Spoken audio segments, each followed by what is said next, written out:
Third आई यानी तीसरा नेत्र भी बोला जाता है। बहुत सी वीडियो आप लोगों को बताई गई है कि थर्ड आई को ऐसे जागृत करो, इस प्रकार जागृत करो, थर्ड आई जागृत होने के लक्षण क्या हैं। तो देखिए ऐसे कभी भी आप लोग थर्ड आई को जागृत नहीं कर सकते हो, क्योंकि थर्ड आई को जागृत करने के लिए आपको उसके लिए एक रास्ता बनाना पड़ता है। उसी रास्ते की आज हम बात करेंगे और यह भी जानेंगे कि थर्ड आई जागृत होने पर किस प्रकार के चमत्कार, किस प्रकार की शक्तियां आपको प्राप्त होती हैं और आप थर्ड आई के माध्यम से क्या कुछ कर सकते हैं। सबसे पहले आपके सामने जो डायग्राम आपको दिखाया गया है उसे ध्यान से देखें और एक बात को हमेशा याद रखना कि जब थर्ड आई जागृत होती है उसी के साथ साथ में आपकी सुषुम्ना नाड़ी भी जागृत होती है और उसी के साथ साथ आपका ब्रह्मनाद भी जागृत होता है। ठीक है, ब्रह्मनाद की आवाजें आपको सुनती हैं। अनहद नाद जिसको बोलते हैं वह भी साथ में जागृत होता है। दशम द्वार भी साथ में खुलते हैं। ये सभी चीजें उसी थर्ड आई यानी छठी इंद्री में समाहित होती हैं। ठीक है, इतनी चीजें आपके साथ में होती हैं, तब जाकर ये आपका थर्ड आई है वो खुलना शुरू होता है। तो जो डायग्राम आपको सामने दिखाया गया है, हम उस रास्ते को जानते हैं कि आपके सांसों के द्वारा जो आपका थर्ड आई है वो कैसे खुलेगा, क्योंकि सांस ही आपके प्राण है। ठीक है, और प्राण आपके शरीर को चलाते हैं। जब वह सांस आपके थर्ड आई तक पहुंचता है तभी आपकी छठी इंद्री जागृत होती है, थर्ड नेत्र वह खुलना शुरू होता है।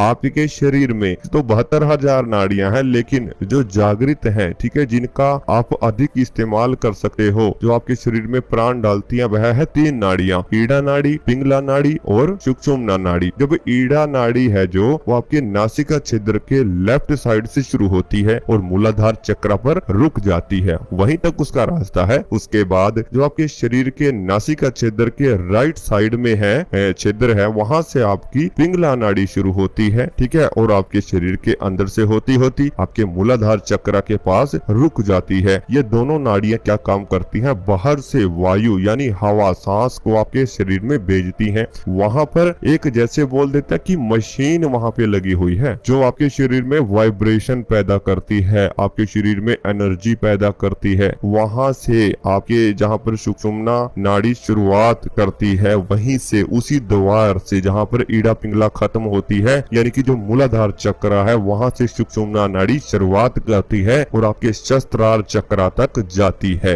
तो जब बाहर से हवा आएगी, सुषुम्ना नाड़ी पर हवा रुकेगी। ठीक है, वहां पे रुकती क्यों है, क्योंकि वहां पर एक गांठ लगी हुई है। ठीक है, वह गांठ जब खुल जाती है, वह कैसे खुलेगी, नीचे से हवा आएगी। ठीक है, आपकी नाक ईड़ा पिंगला से हवा आई, वहां पर वाइब्रेशन हुई, वाइब्रेशन से वह गांठ जब खुलती है, जब ध्यान मेडिटेशन आप लोग करते हो तो वहां से वह गांठ खुलेगी। तो सुषुम्ना नाड़ी में भरा हुआ है लिक्विड, जिसे शारीरिक ऊर्जा बोला जाता है, वह ऊर्जा के इसी सुषुम्ना नाड़ी में रहती है। और सुषुम्ना नाड़ी में ऊर्जा जितनी आप लोगों ने अपने शरीर में इकट्ठा की है उतनी ही होगी, यानी जितना आप मेडिटेशन करते हो, ध्यान करते हो, नियम अपनाते हो पूजा में और मेडिटेशन में, ठीक है, उतनी ही ये ऊर्जा आपकी सुषुम्ना नाड़ी के अंदर भरी हुई होती है लिक्विड फॉर्म में। ठीक है, तो आपके शरीर से नीचे से जब प्रेशर लगेगा, सुषुम्ना नाड़ी में जो लिक्विड है वो ऊपर की तरफ उठता है, यानी कि मूलाधार चक्र से ऊपर की तरफ, सहस्त्रार चक्र की तरफ। ठीक है,